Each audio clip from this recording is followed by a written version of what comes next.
I imagine at one time you were this brilliant little child. As we enter into adulthood, what was brilliant in childhood can actually get in the way of you living the life you want to live.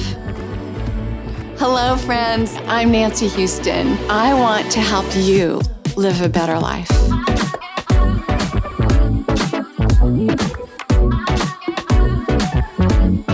We're all emotional creatures who sometimes think. And so it's so important that we make this journey from our heads into the depths of our hearts. Welcome to the In-Between with Nancy Houston. Welcome, friends. I'm so excited to have you here with us today because I have two of my favorite people with me.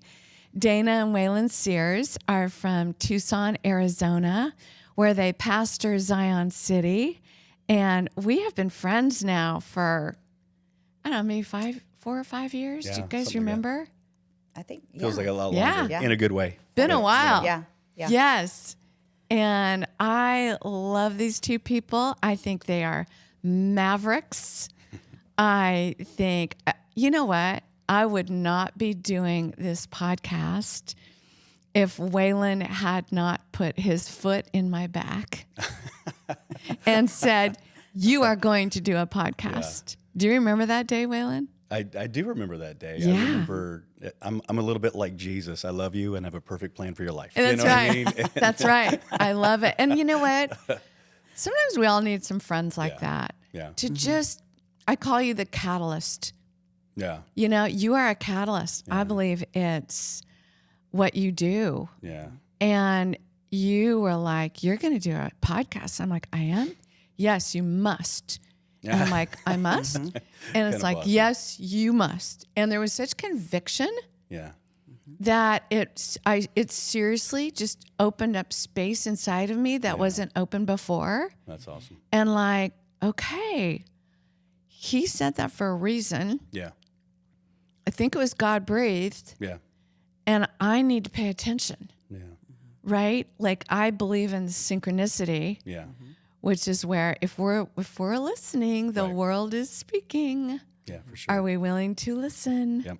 So I always want to be open to listening, you know, and not just think it's got to come in one way or one voice, but it can come in many different ways. Yeah. And so you were a part of my leadership group. Yep. And it was, and here you are, like in our group, because this is how my groups roll. Right. Is like a time. And so in that moment, you were like leading me. And it was like, this is amazing. And so here we are. So Waylon. Yeah.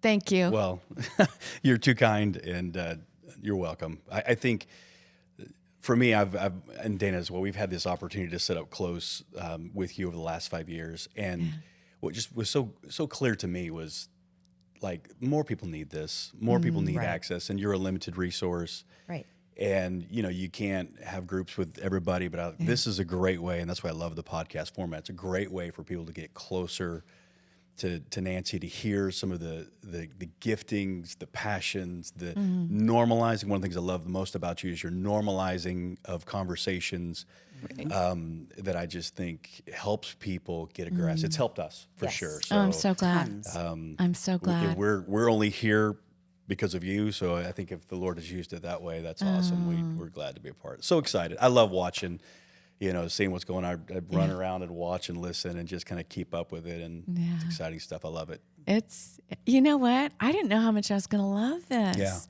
I love this. Yeah. And it goes along with, I felt like for like, oh man, a long time ago, probably 10 years ago, like, Nancy, take counseling, get it outside. Yeah. Counseling and coaching, mental health, psychological, emotional, relational health, and get it outside of the four walls of your office. For sure. Right. And so this has been so fun to get to do that. Yeah. So I love it. Awesome. I love it. Every time Hector and I and Julie finish a podcast, I'm like, oh my gosh, this is so much fun. Yeah. And Dana, now you're in my leadership group this year. Okay. Just past the I'm not afraid to be here. Yeah. You know. Yeah. She was Mark. afraid. I was triggered. That was the difference. Right. I was triggered for 8 months. She's afraid for 8 months. Personalities. I love it. I love it. Well, these leadership groups are not your typical. Sure. They are not sit and get. Right. No, They're like, it is not come classroom. and we style. are going to open up Yeah. open up our kimonos and see Yeah. what's in there. Yeah. So it's terrifying. Yeah. It is. Can be. It's terrifying. Incredibly intimidating, Uh-huh. and then quickly switches to incredibly freeing Oh. and life-giving, and it's amazing. And what I love about you doing this podcast is helping people to understand Yeah. that our emotions need to be paid attention to, They do. Yeah. and you need community to do that, Yes, you and do. that conversation. And so I have just been praying that through your podcast that people start seeing the need to get in relationship, Yeah. to live life good. the way that God intended Yeah. and teaches us to. Yeah. And it's not just going into a church and staring at the back of the person's head in front of you and listening to one person. That's part of it. Yeah. Yes. Part of it is the church, but so much of it is biblical community, and Right. just living life with one another. Yeah. So, And not all this fake nicery. right. Is that a word? Nicery? Is that a Did you word? just make up a word? It's I a- love I think that. it should be a word. should You heard it be a here word. first, folks. Nicery. I think it's a new word. I love it. Well, but isn't that a great way to put Right. it? Like Right. fake nicery, Yeah. where we all come in, we look our best, Right. and people are sitting there Right. dying Mm-hmm. and aching and hurting. And Nicery's not a word, but nicety is. oh, okay. Well, can we add that to the So you Urban can copyright Dictionary? that. It's now a word. Done. Add it in. Thank you, Wikipedia. Hector. Thank you, Hector. Done. I love it. But, like when people say fine, Sure. Mm-hmm. Yeah. I always say, well, there's a couple meanings for fine. Right. I always say fine is a 4-letter F word. It is. It is a 4-letter F word. That was mostly in context when With- she would say, "How do I look?" Yeah. And I would say, "Oh, you look fine." And so I've learned through these years. Oh, husbands. Yes. Well, hey. Don't ever say, honey, you look fine. Yeah. Right. I've, You could say fine, You're looking but not but not fine. fine. Right. Yeah, it's like, well, that's mediocre. Yeah. I was aiming for a little bit so better I've than deepened mediocre. my vocabulary over the years. And Right. fantastic. Well, I like is to my say to word. my groups, fine means feelings inside, not expressed. Yeah. That's my nice version of it. I won't say the other. Right. Right. But, man, aren't we trained to like keep our feelings inside and not give them an expression? Yeah, for sure. Right.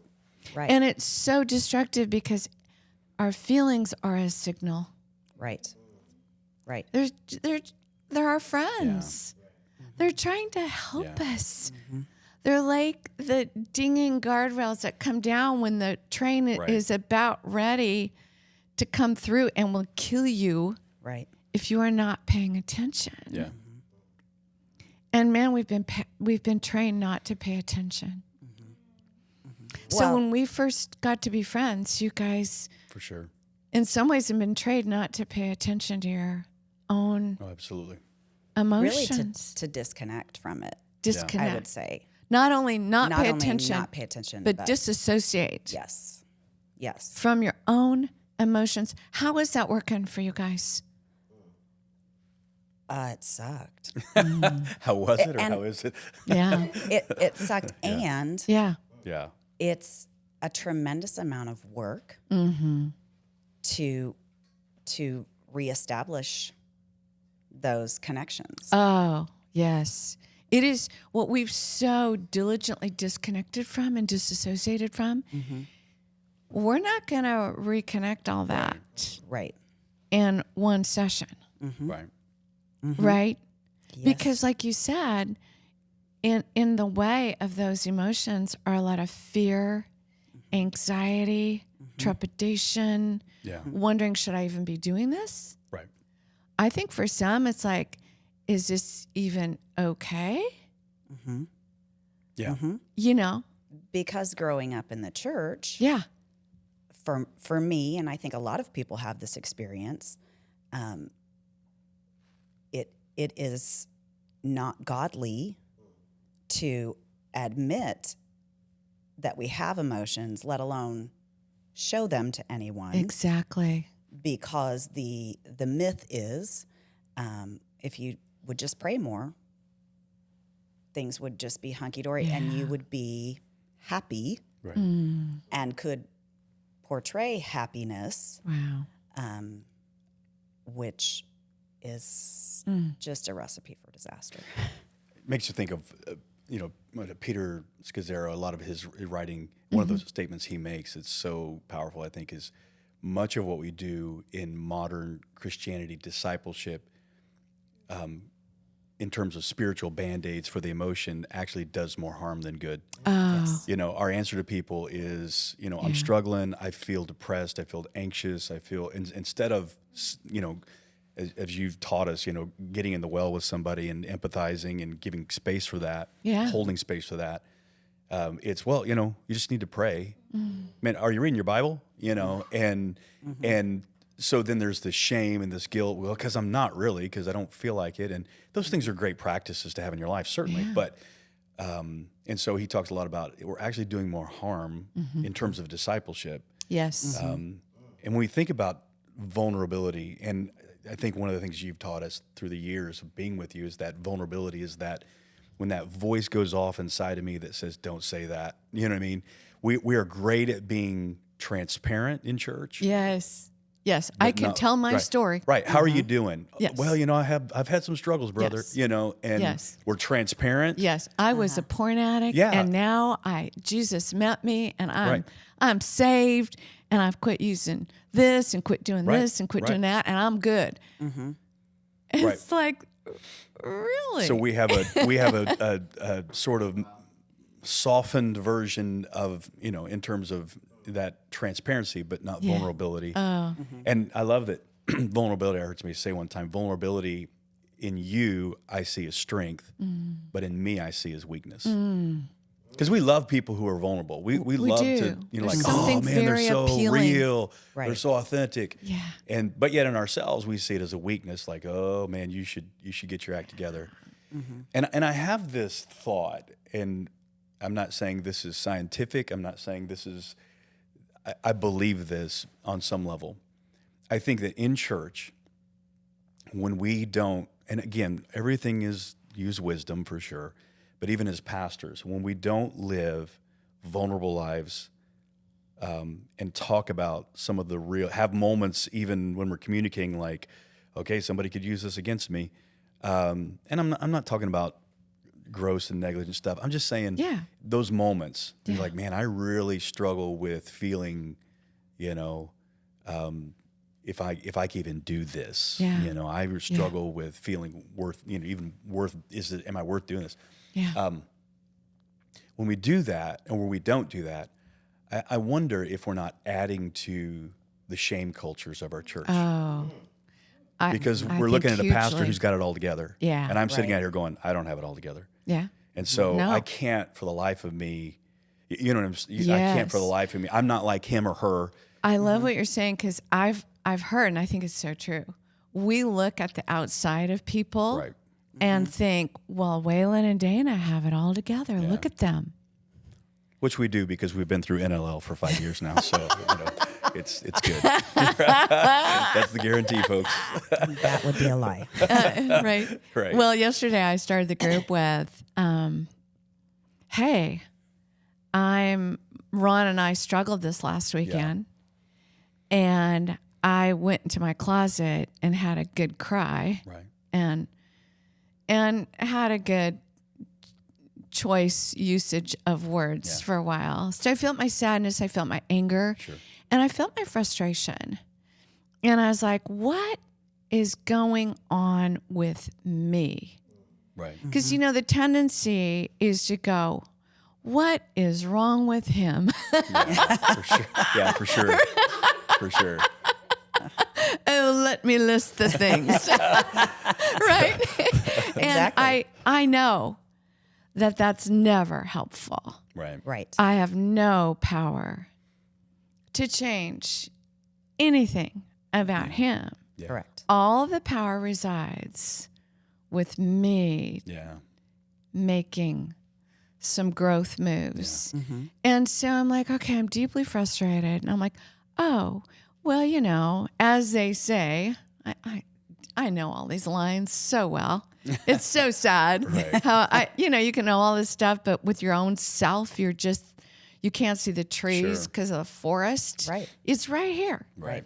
And we've been married almost 50 years. So we've got these patterns, you know, right? For sure. And I was raised to be a good little codependent. My dad was an alcoholic. My mother was, you know, very enabling of that. Lied for him, covered, lied to his kids. So it created a lot of confusion. Right. You're like, is dad sick or is he drunk or is he hungover? What is this? Right. What is going on? And so you learn not to trust your own freaking gut. Yeah.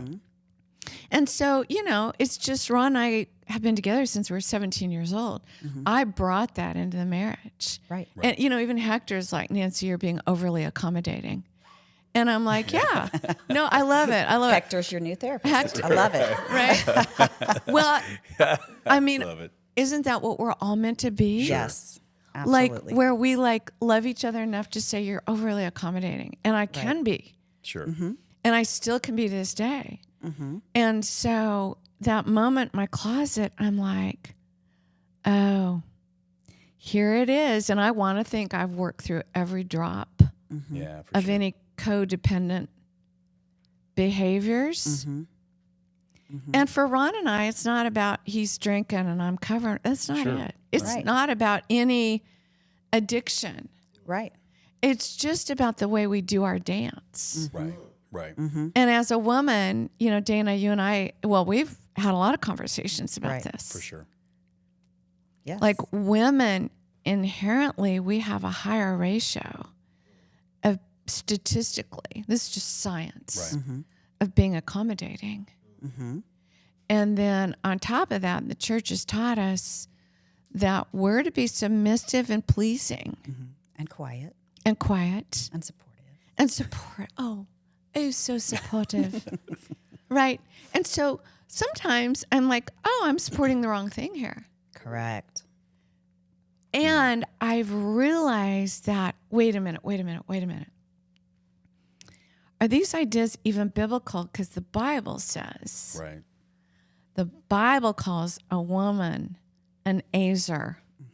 It's spelled E-Z-E-R, but it sounds like a razor.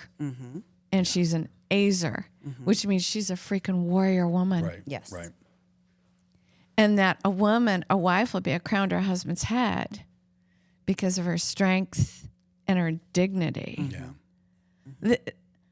It doesn't say because she's so lovely and accommodating and oh so pleasant Yes. Yeah. and pleasing. Right. That is not what the Bible teaches. Right.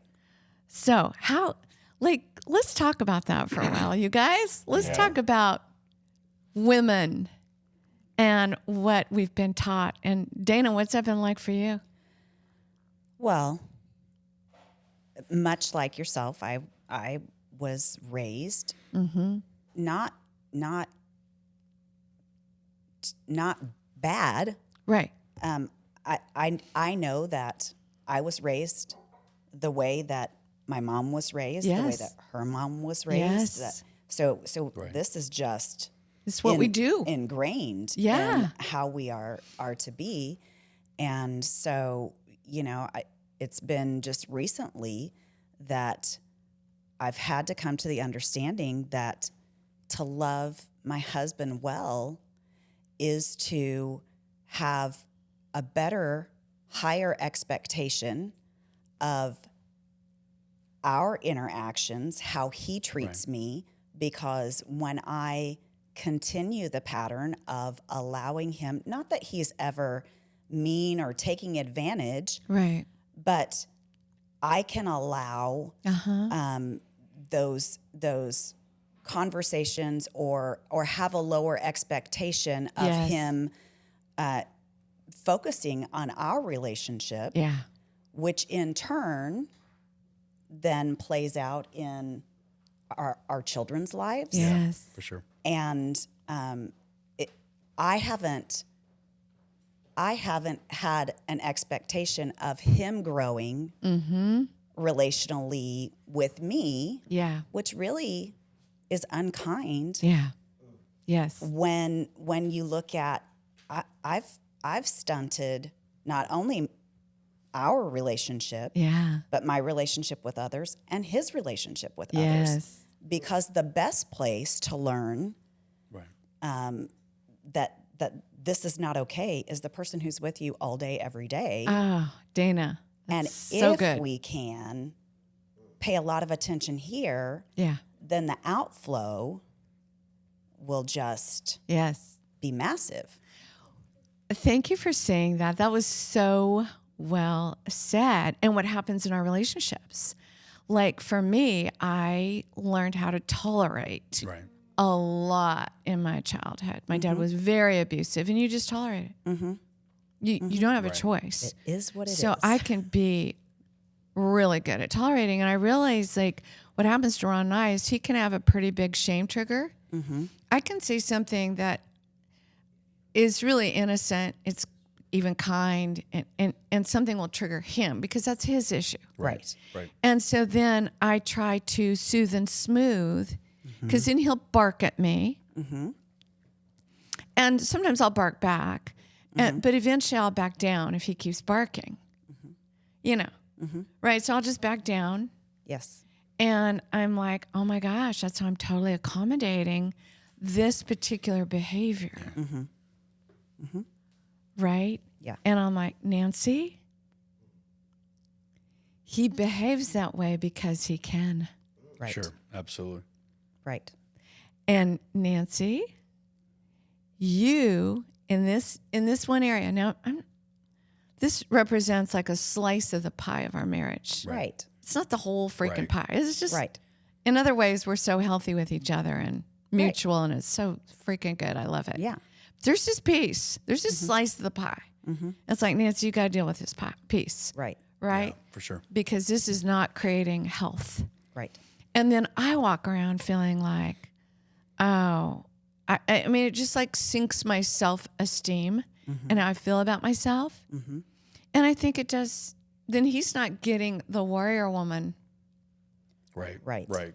And- Right. Yeah. He's that's- not getting the warrior woman because I've shrunk Yes. And that robs him. him Yes. and me. Yes. So it's not just No, about like it's not you should treat me productive. better. Yeah. It's about let's become better Let's Right. do. Let's so do. that we're better Yeah. parents, Yeah. pastors, leaders, grandparents.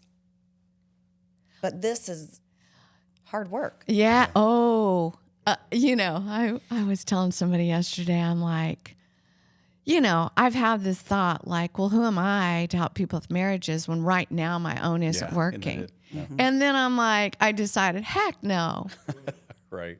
I'm human. Yes. And of course, there's times where my marriage doesn't work. Welcome to the human race. Right. Exactly. For sure. Welcome to marriage Yes. 101. Right? Right. Absolutely. That marriage is the best of times, and at times it is the worst of times. And so, anyway, I'm like, yeah, this just keeps me in contact with all the other people who are married. Right. Yeah, for sure. And then Right. I can normalize for them, like, hey, Exactly. this is not a romantic fairy tale. Yeah. Yeah. Because there's an assumption Yeah. that, you know, we're 32, 33 years into marriage. And I remember thinking, you know, in our early years, like, when we hit 20 years, we're going to have this, you know, wired. We're going to have it all figured. We'll have it figured out. Yeah. And then we hit 20 and then we hit 30. And you're telling me at 50, we're still going to, which which Right? is actually kind of fun and exciting Yeah, because yeah. there are things that we're just now Yeah, hitting for in sure. our marriage where we're so close to being empty nesters. Yeah. Like that's going to drastically change Yeah, how for we sure. need to relate to one another. Totally. And so we get to learn new facets about each other Totally. and discover new things. Like now we have this time. What are we doing with Yes. this Right. time? And You know, more couples divorce at 2 different phases of their lives. One phase is when you have a 14-year-old in the home. That people, if you have a 14-year-old in the home Right. Right. and you're thinking about I'm out of this marriage, but just hang on for a wee bit. yeah. Just a birthday's coming. Just You'll get hang in that. there. Yeah. It's gonna get easier. Okay. I used to say when my kids, I won't say which ones because in case they watch Right. this, but there are a couple of them specifically Yes. in the middle that I used to say it's like when they hit this age of 14. Yes. Forgive me, like they become demon possessed. Yeah, I know, right? And then I'm like, what is living in my house? I'm, Yes. Yes. holy water everywhere. Yes. And then, but then there's this point where they hit like in their, I don't know, for us, it was like 18, 19. Yeah. It was 19, like, 20. well, oh, there you are. Yeah. Like it's, they're back. You Like, returned. There they're you back. are. And they're still, We aren't young completely- adults and all that. But Right. Complete failures Right. as parents. We Right. haven't raised this demon child. like Right. it's just suddenly like, oh, Yeah. like you're, Yeah. and so there's a war for a number of years there that I think you it's go through. hormones and what's going on in the brain. Yes. People. So just hang in there. Yes. Yeah. Another time when couples divorce is when they empty the nest because they've lost contact with each other. Right. And so I'm like, with couples, I'm like, you have to redefine this relationship. Yeah. Who are we going to be So good. Yeah. as this couple without our focus being on all these kids? Yeah. Yeah. And so I love that you guys are starting to think about I like to layer in some context, like via illustration with this and the story of how even we ended up coming to you in this process, because it was. I remember the conversation standing in the hallway, in our bedroom. There, between the bathroom and we had been fussing. I don't know what we were fighting about. Yeah. We can never remember what we're fighting about. Yeah. But I do know this, like, Yeah. because I could sit here and listen as a husband and listen to this conversation and feel like perhaps on the outside of it going like, oh, well, you just need to expect more of your husbands and you just need to, and Oh, that thank you really, for saying that, that Waylon. really wasn't No. what it was. No. The truth is I looked into my wife's eyes standing there and I saw the brokenness in her eyes. Wow. And the longing that she had for emotional connection that I had never spent any time dealing with. I could lead a church, large ministries, all that stuff. Yeah. But I remember the moment standing there, and I thought to myself, like, I love my wife more than any human being on this planet. My children included, and they know that.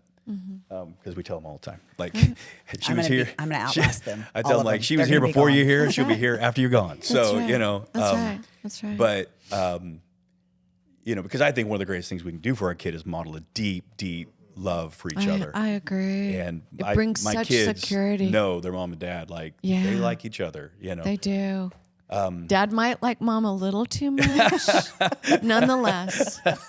But Right. So I remember standing there, Yeah. and I was just like, man, I love this woman. She's been a gift to me, and I've got to do something. And but it was that unwillingness to just continue to smooth over the argument, have the makeup sex and go on with life and whatever. Right. It was Right. that unwillingness to do that put me in this position of like, and I was feeling it from many facets of my life.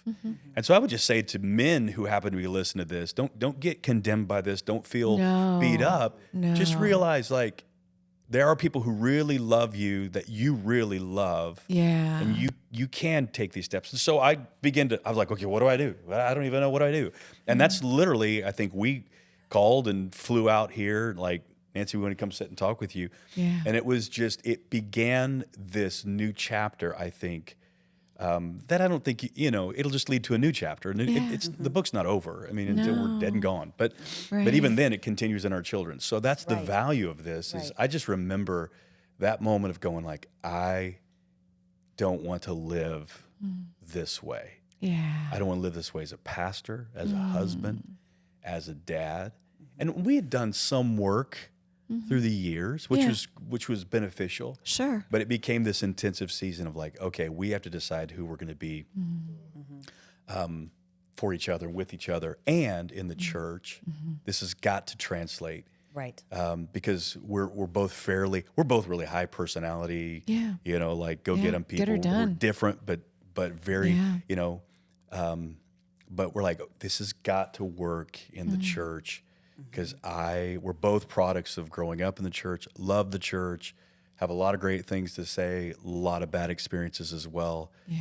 A lot of moments we scratch our heads and go, I don't think it should be like this. And it's just put us on this path of it did. of just, okay, we're just going to dig into it. And so then we ended up here. Then I ended up in group, and now Dana's in a different group. And so I think it's a journey that we've been on. And you don't know what you don't know. So true. None of us do.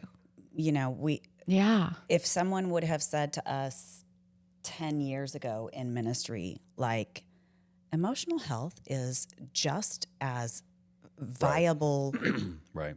A place to put your energy as is reading your Bible, Yes. I would have been like, Huh? okay, Yeah. but especially in the church, we equate, spiritual health, spiritual maturity, as like that is the pinnacle. Yeah. And if you've got this, then everything else is okay. Yeah. And yet you can't have spiritual maturity without No. emotional and relational. Isn't maturity. that what you guys are describing? Isn't that the beauty of marriage? It's this mirror. If we can practice it here, then we can practice it elsewhere. Right. And Waylon, thank you for saying what you're saying, because I never want to sound like I'm male bashing. Yeah. Right. Really what was happening in my closet on Sunday, and I've got a mirror in my closet, and I looked in the mirror and I'm like, yeah, woman, you're not expecting right. enough for yourself. Call that guy higher. Ron loves me, Sure. and his intention is never Right. to cause me to feel less than. I am choosing that. Correct. It was a me problem. Right. Nancy, you got another layer here, woman. And you know what? When I'm 95, I'm gonna find more layers. Right. Sure. So that's why we never hunt the bad guy, Right. Yep. and we don't shame each other or ourselves for having more growth work to do. Right. It was what God made us to do. So, Waylon, I want to go back to something Okay. you said, because here's when I recall our times together. My goal was to help you get in touch with that really tender heart inside of you, Yeah, for sure. the vulnerability. And my goal with you, Dana, was to help you rise up. Waylon didn't want you. He said this. I'll never forget it, because I'm like, dude, I like you. I liked you. That first day, I liked you. I liked you both a lot. I liked you because, Dana, you'd been raised in this culture where it's like, well, I'm just here to support and wait on Waylon Right. Right. and help him rise up and be this uber successful. And Waylon, I said, well, Waylon, is that what you want? And you looked at her and said, that's not what I want. Right. Like, I want you to be my partner. I heard somebody say this the other day. I thought it was so brilliant. He said, the Bible says there's one thing to look for in a spouse. Somebody who you can go to war with. Yeah. And, I'm like, amen, dude. Right. I like you. He was young. Yeah. I'm like, ooh, I like you, dude. Right. I don't know who it was. But I'm like, that is true. You got to have somebody who's strong enough who can push against you, Right. who can freaking push with you, Yeah. Yeah.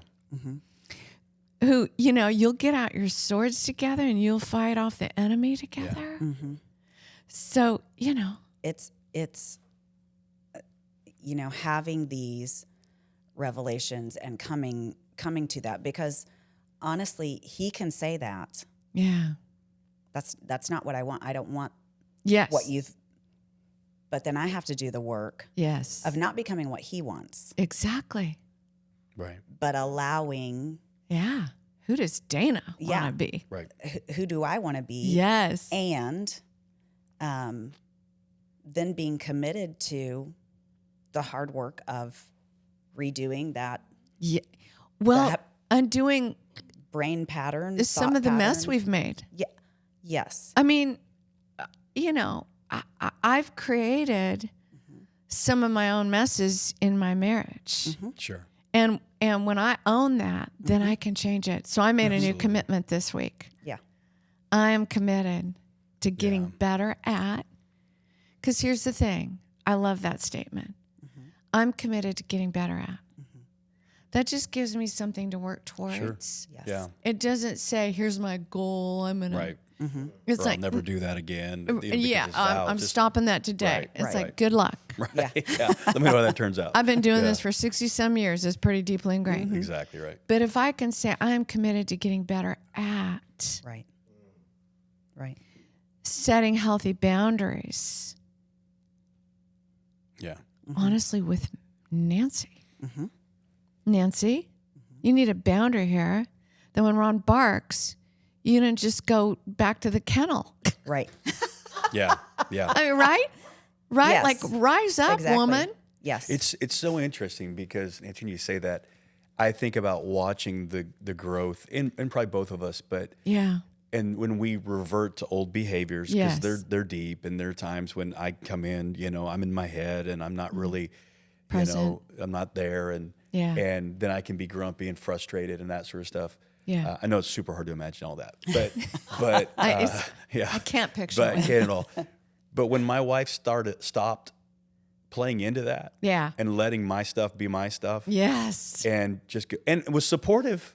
Yes. Wasn't like, you just need to, not at all. She's like, well, babe, Best wishes. what do you need from me? How could I help you? Yeah. Well, let me know. Yeah. And I don't think anybody likes to feel that way. Yeah. But then I think when somebody starts commiserating with you or fighting with you, it just amps it all up. And now It does. you start fighting with each other instead of, Yeah. and it just put it squarely back on me. Yeah. And I just was like, oh, okay, well, this really is mine to deal with. Yeah. And it's just like, so much of the time, it's just like, and we're okay. I'm not going to escalate this. It's freeing It is.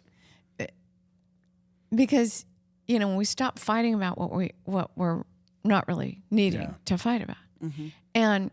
And like what I realized with Ron is like, oh, I have tried to soothe and smooth and Right. alleviate his shame trigger Yep. for 50 years.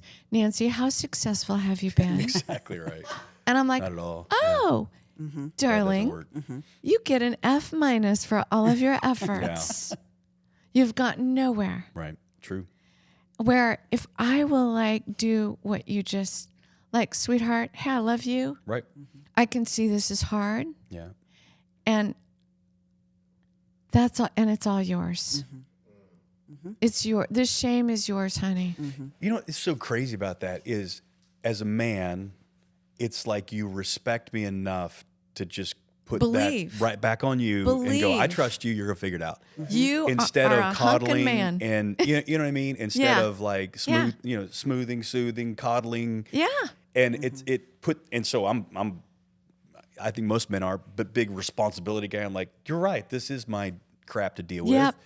And Yep. so this is not yours. I shouldn't take it out on you or the Yeah. kids or the dog or, and Yeah. so, okay, it's me. Yeah. I got to deal with this. Thank you for saying that, because that's exactly it. Without knowing it, we're emasculating Right. our men True. by treating you like them you're like a Treat like a fragile. child. Yeah. Yes.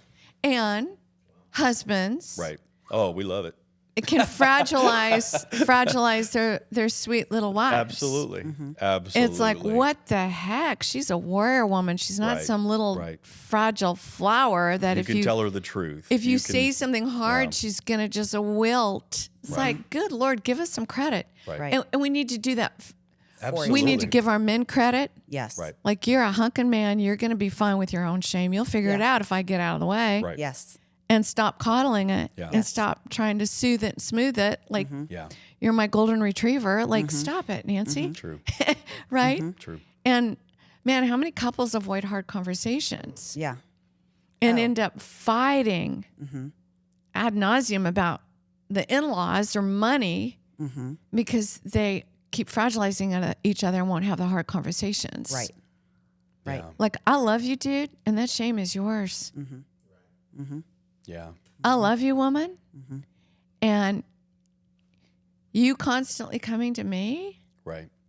to give you a sense of self-worth and self-esteem. Honey, I can't do that work Right. for you. That is your work to Right. do. True. Right. So good. Yeah. Woo! So And good. and what an incredible lesson for our children, Yes. for the Ooh. church to see. Yes. know. Mommy and daddy are resilient. Yes. Their Yes. love Right. is feisty. Yes. They're going to they got something real. Yes. Right. They aren't just kissing up to each other and smoothing it all over. Right. My Right. parents deal with hard stuff. Yes. And look at them. Yes. Ooh. And That's sexy. it is. And guess what? People who do this work Right. have way better sex. I'm just Agreed. I saying, agree with that. just a little side note, 100%. people. Yes. When you're fragilizing each hanky. other, Yeah. when one of you is acting like the parent, the other one's a fragile little Right, kid, and I right. got to take care of you. That's massive. It is Not sexy. freaking not sexy. No, I think that's absolutely been our experience in terms of, with this process. Yeah. Our intimacy has gone completely to different levels. Yeah. Because there's a health about it and a connectedness about it Yeah. and a truth about it, and it stop fragilizing. And I can tell you what I think, and I can tell you what I like and I don't like, and it becomes this connection, Yeah. that Yeah. goes to all. And so, yeah, I completely agree with that, and I think we've experienced that. I love that. I admire you two for the work you've done because I know you've both done hard work. Yeah. And you two are brave. Like you said, coming to the leadership groups I do was triggering Yeah. and terrifying. Yeah, And yet you persisted. sure. Yeah. So that is what you call relational bravery. Yeah, And you two have that. You two have grit. yeah, And they're saying that grit and resiliency and vulnerability are the leadership qualities that are needed in today's world. yeah. You can be a great strategist. Right. You can have amazing systems. That's what was needed 50 years ago. Right. It is not what today's world is looking for. Right. Right. Right. Like, can you adapt? Yeah. Are you vulnerable enough to ask for help when you need it? Right. Yeah. So, Waylon, you came in as an Enneagram 8. Yep. Enneagram is 8s. Big 8-hole. Yeah. That was our group's joke. We have several 8s in that group. Right. And then just say, yeah, I can be an 8-hole. Yeah. You know what's so freaking healthy about that? Yeah. Is when we can laugh at Oh, ourselves. for sure. For sure. Stop being defensive and like, well, I got to protect that. It's like, no, you don't. Let's laugh at it. Right. Right. Right. Right? Yeah. Yes. Like, that's what I love about the Enneagram. Sure. It's like, ooh, there I is. Right. Right. And so am I going to beat myself up for that? Yeah. Or am I going to find ways to like laugh at myself? Yeah. You know? Yep. Okay. So they say the work for 8s is to get in touch with that vulnerable Yeah. little boy that still lives inside of you. Yeah. So tell me about doing that kind of work, because I see it on you now. Right. Like when you start talking about looking in your wife's eyes and seeing the pain Sure. in her eyes. An 8-hole doesn't do that. Yeah.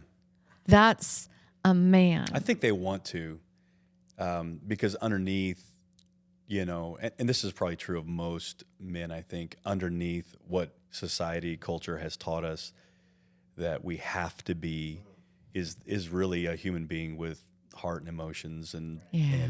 and we're we're scared, we're afraid of them most of the time, I think, because it's deemed weakness, things of that nature. But for me, And Waylon, that breaks my heart. yeah, it really is sad. That's where I will fight for a man. Yeah. I fought for you. Yeah, for sure. I'm like, Waylon, Yeah, I'll keep coming after you. right. Yes. Because that tender heart inside of you is a good one, and it's a big one. Yeah. And I want your wife, I want your children, and I want your church to have that big heart in there. No, it's by far the best part of me, I think, in regards. I mean, of as I consider it and think about, like, this is who I am inside. Yeah. And I'll argue and fight and all of those things as well. But I can hold both of those. Yeah. You know what I mean? There's a time to ramp up and get stuff done, and there's a time to slow down and Absolutely. listen. And I think it's incredibly powerful with the staff that we lead. Yes. When I'm transparent, I had a conversation with our directional team via Zoom yesterday. And I said, guys, I was away for a time of just being alone and praying. And I said, just struggling with this thing and feeling like, Lord, why do I get so jazzed about this? And just bringing them into this experience. And I've just seen their response to it. Wow. I think even their love for me, because they really know me. That's the difference. Before Right. they didn't. How do we actually love somebody we don't know? No. And unless we're vulnerable, there's no access Exactly right. to know you. Yeah. Yeah.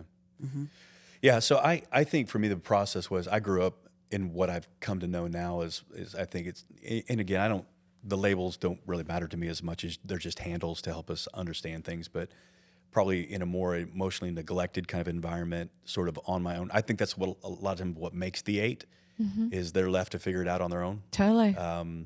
And they will, Well, they have to. And so to survive, they'll go figure out. So there's a ton of things, even as a young man. I mean, I was working jobs and paying my own car payments at 16, 17. I mean, I was all of this stuff. Bought a house at 18. Like we'll do it. Yep. You'll go get her done. And I think for me, it was just emotions didn't matter because you don't have time for that. You don't, it doesn't matter. Like you got to get it done. You got to survive. You got to move forward. Well, then you bring that into your marriage where emotions absolutely, they always matter, but they absolutely matter in terms of our connectedness. And so for me, it was just, learning that process of, a lot of excuses men make. I think, well, I can't go back and undo it. I can't change it. I used to say all the time, it is what it is. You was did. That was that was your favorite line. Catchphrase. Like, it is what it is, It is man. what it is. And I'm like, I remember going, hey, Waylon, Yeah. that sounds like hopelessness. Yeah. I remember you saying to me, you say that a lot. And I was like, well, it's because it is what it is. That's, I'm like, and there it is again, Yeah. my sweet man. Right. Yeah. So I think that process. I think that's when I started asking you, Right. tell me about your hopeless feelings. Right. Right. Yeah, for sure. And that's when you start getting in touch with that little boy who did not feel attuned to, not saying it bad parents, they don't. They weren't trained to attune to emotions either. 100%. Right? Yeah. And Yeah. so they're doing the best they can, then we do the best we can, and none of us are tuning. And I have no angst towards anybody. No. And that's part of this journey is it's freed me from Yeah. feeling like it's somebody else's stuff. It's really in me. And that, we always say wherever you have unhealed wounds and trauma, you get stuck. Yeah, we do. And so most We of do. my life I've been stuck Yeah. with this kid who was trying hard to prove himself and, all the way, it started out. And I think that's a big part of this is like, this all starts in our family system and then it gets transferred into the church. Oh, yeah. Oh, yeah. Our relationships, our brokenness, our father wounds, our mother wounds, our marriage woundings, and then that whole system is just broken and dysfunctional. And then we just go into the church and try to lead people into this whole, body, soul, mind, and spirit, sanctified unto God kind of thing. And we're like, all I can do is deal with the spiritual because that seems to be the part that I have. Right. We grasp on. hyper spiritualize. Yeah. And I would have said in 25 years of ministry, my issue wasn't the spiritual, practice and process that I was in because I was doing it. Yeah. My problem was the emotional Yeah. brokenness. Oh, that's so good, Waylon. That was just this underlying seething thing underneath. And well, when we hyper spiritualize life, then we're neglecting Yeah. the relational and emotional pieces Yep. of it. No. You know. Yeah, you're on a treadmill. So Yeah. let me ask you, Nancy. Yeah. A lot of people are where we were Absolutely. and don't have a Nancy Houston Yeah. to call. So I've often thought, what would we have done without Nancy? And so we so love and appreciate you, Yeah. but there's one you. Right. So what would you say to people that are listening that don't Where do you start? don't have your number? Yeah, where do you start? Wow. What's the first step? Because Yeah. I had no idea Yeah. what to do. Yeah. And I think there's so many people out there who So many. are like, man, I'd love to start on that journey and Yeah. have Yeah. what you guys are talking about, but Yeah. where do they go? Oh. It's not easily Yeah. No. accessible or available in Right. church. It's Yeah. where do they go? Oh, great question. Dana, for me, I remember the beginning of me seeking emotional health. I must have a lot of breakthrough moments in my closet. Yeah, for sure. It was like 35 years ago. And I looked in the mirror and I'm like, oh, I hate myself. Full of contempt and self-hatred. And I'm a Christian. Right. Right. And something's wrong with this picture. Right. I'm supposed to love myself and I don't. And then I felt the desperation of that. Like there is something desperately wrong inside of me. And I think I got on my closet floor and cried out to God. Right. And like, God, something is deeply screwed up inside of me and I don't know what it is. And I need some help. Help me. Help me. Help me. Freaking help me. Yeah. And I think I was kind of having a little, I don't know, maybe a lot of like an emotional breakdown, like coming to the end Right. of me Right. and just crying out for help. And that's when, at the end of that day, and I was a mess all day. And I tried to put it on Ron. He was cleaning his garage that day, and I'd go out there. Usually we had sports, but it was pouring down rain, so we were just home with all the kids. And I went out and said, Ron, are you okay today? Because it couldn't be me. Sure. Right. He's like, man, I am so happy today. I'm freaking getting to clean up my Yeah. garage. He's like happiest man in town. Uh-huh. And I went out 4 times and said, and finally I was like, Ron, there's got to be something wrong with you. And he's like, he was clueless, that poor man. I was trying to project it onto him Sure. because Right. it couldn't be me. Right. Right. And then I went back into my closet. I'm like, God, it's me. And really, I'm like, it can't be me. It can't be me. It can't be me. Oh God, it's me. Right. Yeah. Right. Right. Yeah. And then it's like, then God reminded me, oh, there's a great therapist on staff at your church.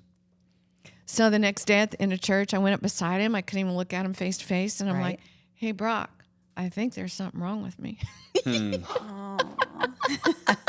Right? Wow. Wow. And he said, well, come see me tomorrow, 1:00. And I'm like, okay. yeah.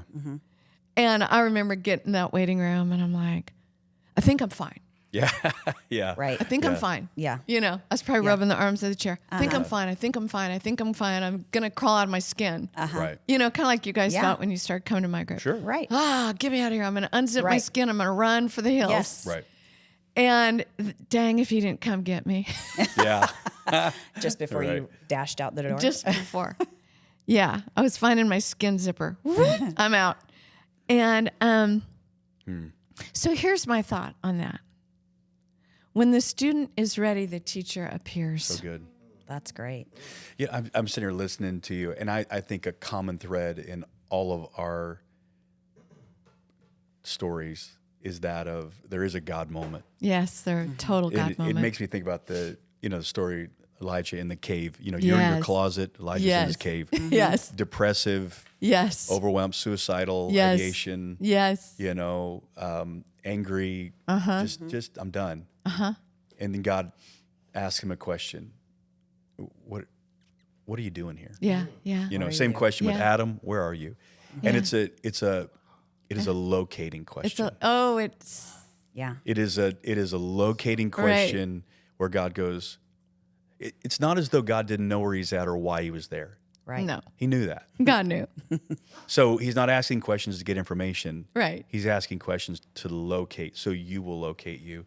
And I think that's the thing for all of us. We have these locating moments of like, and there's probably somebody watching that just that's good. like this could be a locating moment of like, Amen. Let it be. I don't want this anymore. You know, I don't want to continue to pass this along. Yeah.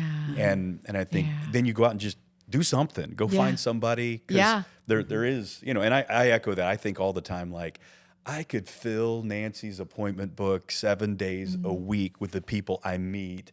You know what I mean? Like, because they're going, who could I talk to? And in my mind, I was going, oh, you gotta, and that's just because you've been so, you know, so instrumental in our own lives. And I know there's a lot of great people out there, but I just think at some point you just got to take that ownership and say, Lord, here's where I'm at. I'm going to go do something. I'm going to go Waylon. find somebody to talk to. So well said. It's like a locating moment and a complete, I wonder if God's saying, will you get honest with me? Exactly. Right. I finally got you. Will you quit lying to yourself exactly that you're fine? Right. Nancy, you are not fine. Right. True. And I would say to people, it's going to be hard work. Yeah. And it's probably going to cost you something. Oh, man. Yes. But it's so worth the investment of your time, your work, your money. Yeah. Yes. You know, whatever you have to cut out of your life Yes. to get yourself emotionally, That's right. spiritually healthy and whole in That's right. all aspects of your life. Do it No matter what. no matter what. Here's the thing. You'll never be able to afford it. Right. You'll True. never have enough time True. to do it. True. Right. Right? Right. Like, I mean, for us to pay for therapy back then with 4 little kids, and Right. it's like, Yeah. we don't have the How do money we do for that? this, Yeah. Right. and it's non-optional. Correct. Right. So we will figure Figure it it out. Yes. Right? Yes. It's not an option. It's not. And I know not. for you guys, man, you've flown out once a month. You put in the time. It's a sacrifice, but you know what? So worth Totally. it. If it doesn't cost you anything, then it isn't worth anything. That's right. We don't value what doesn't cost us. 100%. It has got to cost. Yes. Yeah. Yes. So there's a cost Yes. For sure. to becoming more emotional healthy. Yes. Yes. It costs. Okay, I know we're running out of time. I got one quick thing here. Okay. I remember one time I was with y'all. And Dana, you said something. It was so powerful. And Waylon and I were like, whoa. Whoa. Do you remember what that was? It was about women in ministry. I don't know. Because you pastor Yes. Yeah. this church Yes. with Waylon. Yes. And Waylon, didn't she say something like, if this doesn't change? Yeah. Oh. Well, do you guys remember exactly Yeah. what it was? So we were in a staff setting, Yep. and I had overridden, forcefully sort of a decision my wife had made about a ministry, and it was in a planning session. Yeah. Yeah. And we went away from that conversation, and she thankfully felt, we had a bit of an argument that night because it was a 2 or 3 It day was a retreat. knockdown drag out. And it's a perspective, but A bit of a wee bit of an argument. Yeah. You're like, And, no. we kind of came to a place and like, okay, you're right. I didn't consider you. That was basically the gist of it. I didn't consider you because in the world, it's old patterns. Yeah, I just forge sure. ahead and she's in the wake. Sure. And so now we're doing this thing. We're like, no, we're not doing that. We're gonna go shoulder to shoulder with this, and that means I've got to create space for you. And the next day we got together, and she then shared. We shared with the staff and with you there. We were in kind of a process group, and she shared that how that had hurt. And again, we had a great, and our whole team is like sitting around watching this thing. I know. They're watching mommy and daddy fight. Like, please don't divorce, mom and dad. We love you. It's so healthy. Yeah. And it wasn't an unhealthy exchange. It was just real. It was beautiful because they're learning how do we watch couples resolve tension. Right. Because they'd probably been in the meeting where they felt the tension. Absolutely. Yeah. It's going to happen for sure. And not just a couple resolving tension, Yeah. but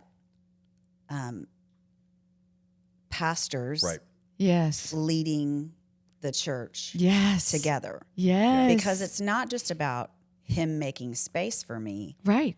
It's about him saying, okay, we're going to do this Yeah. Right. the way that you are choosing Yes. now. The mutual submission. The mutual submission. Right. Which is interesting. And- Everybody quotes the wives submit to your husbands. And okay, great. Yeah. It doesn't say women submit to men. It says wives. no. So that's a very unique relationship. Yeah. But Yeah. before we get there, Yeah. you know, in Ephesians where it talks about that, before that statement is made, it says, I want you to submit to each other. Yeah. Practice a ton of mutuality. Right. And then it goes on to say, 2 verses, wives submit to your husbands, which by Husbands- the way, was the culture of the day. That was not headline news. Every woman in the room was like, Oh, yeah. well, yeah, that's how it is. That's our life. Right. Yeah. But then all of a sudden, Paul flips the whole script and Totally. starts blowing up the narrative of the day and that's going, right. you need to love your wife Love like her. Jesus serves, That's honors, loves right. the church. That's right. That was headline news for them. Ooh. Because in that day and So good. age, they could divorce a woman just because I don't like know. you and I I like got the way you another make one and I've got a couple wives. and- tacos. right. And so that's the truth. And so that was like, I can imagine women sitting in that room Oh, my listening to that letter, just like elbowing each other and their Yeah. husbands like, did you hear that? You know what I mean? Or maybe weeping. Oh, absolutely. Finally, Yeah. somebody is Weeping. giving Feeling him. seen. Like, oh my gosh, you mean God wants to treat us with dignity? Right. Right. Whoa. So out of that whole conversation, we just kind of came away with this thought of, and I just, honestly, it was just like this moment of just complete vulnerability. And I think we just said something like, I don't want this old pattern that's been in the church. And I said, we were talking, I said, I feel like we either need to reform it or get out. That's right. That was a statement. Yeah. Reform it or get out. Oh, man. Yeah. You guys, that was so powerful. Yeah. And what I love and admire about you two is you are at work Yeah. doing that. Yeah. You've made a commitment to practice doing this differently. Yeah. And because of that, Waylon, you are making more room. And Dana, you are stepping into. Right. Right? It's a both Yeah. and. Yeah. It's not the man doing It's a one mutual- thing Yeah. Right. and the woman passively like, oh, finally. Right. No, it's then you have to step up and in. Yes. Right. Yeah. Right? Yeah. Yeah. And our church has been so great. Yeah. You know, anytime that I Well, there. preach, minister, Yeah. they are like, Loving it. So I It's think been here's so she just healthy. ministered on Yeah. Sunday. I have to tell you this. I was thinking about what is my wife, what is she brought to our church that would not have been there if I had. You mean more than children's ministry or More women's, the women's ministry, a dynamic women's ministry. We're going to preach in the book of Ruth. She can you know? hold a good potluck. And, you know, we're going to talk about Esther's. And, Yeah. you know, I sat there and thought about this. And I thought, if my wife had not taken her place Yeah. in all of this, what would we be lacking? First thing I thought, she preached Sunday, did an awesome job. She preached on the love of God, tenderness. You know, we saw more men come to Christ Sunday than women.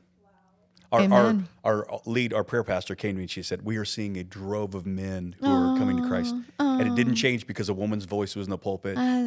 Actually, Right. I'm with a you. woman's voice, remember, Yeah.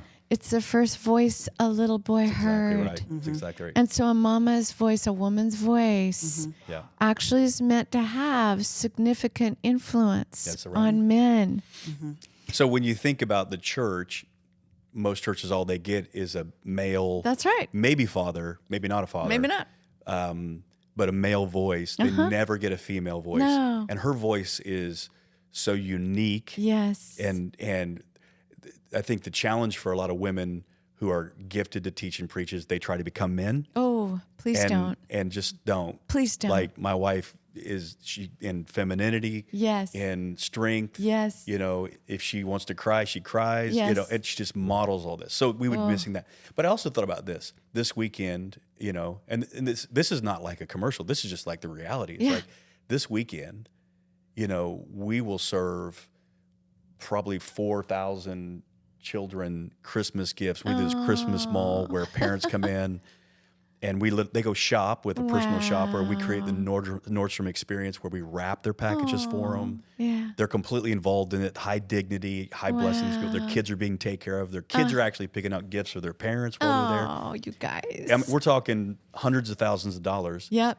that was born out of her heart. Your wife's heart. You know, that came from her. Amen. And I think Mother's Day, we do a deal Mother's Day where we bless single moms. We literally in our church on Mother's Day, every service, have single moms stand up, and our church just comes and showers them with money. Woo. So I have single moms who walk out on that day with thousands bankrolling. Oh, God bless. I mean, them. it's not. And it's on every campus, and the church Woo. loves it. They come with cash in their pocket. You know, the grown men, and tell you why it is, because many of them have grown up in single mother homes. They sure have. They And know so what they're that looking feels at like. being able to do for somebody else what What no somebody one did for nobody them. ever did for their mom. That's And I right. think about those kind of moments, let alone her giftedness and, I mean, leading our staff and being, I mean, like Yeah. the men of our staff, the high level leaders, not any of them have any issue. They respect and they get it. Not only that, I've been in a room Right. with all those men, Yeah. and every one of them says, I would follow Dana Sears Absolutely. off a cliff. Yeah. That's true. So, you guys, I love what you're modeling. I hope there's some people listening today that so. need to hear this, because my concern for the church is it is a single parent home. yeah. In many ways. Oftentimes it's just a daddy and a daddy's voice, and I'm like, the church is never going to be healthy Yeah. unless we have mothers and fathers. I agree. Unless we can stop being silly and sexualizing all of our relationships Yeah. and start having actual brother and sister Right. relationships. You know, even when the guys in my group yesterday, I'm like, hey, we need to have coffee. He goes, oh, I can't do that. I'm like, why? Right. Why? And, you know, I'm a matriarch, man. I'm, Sure. Right. you know, I love it. Yeah. Anyway. And I'm like, why? He goes, oh, my wife wouldn't approve. I'm like, really? Right. You mean people still do that? Like we'd go to like Starbucks, dude. Like I'm not wanting to have coffee with you like in your car. Right. Right. Right. And I wanted to say like, hey, could we all lose the ego of that? Okay, because that's all wrapped up in ego. Oh, I think my husband's so hot. Everybody wants him. Like, I don't want your husband. Right. Right. He's my brother in Christ. Right. If we could start having these healthy Right. relationships, imagine what we could create. Yeah. The world would be a better place. Yeah. Well, the world's a better place because you two are in it. We love it. Love you both so much. We feel the same Thank about you Yes, for yes. sharing your time with me, with this community. Thank you, guys. Absolutely. Thank you. I Thanks for love you. having us. Yeah. We love you. Well, my dear friends, thank you for joining us today. It has been a really special conversation. I have tears in my eyes right now because just the things we've talked about are meaningful and important. And I hope that they've touched your heart today. So I love you. Go out and love this beautiful world that we get to be a part of.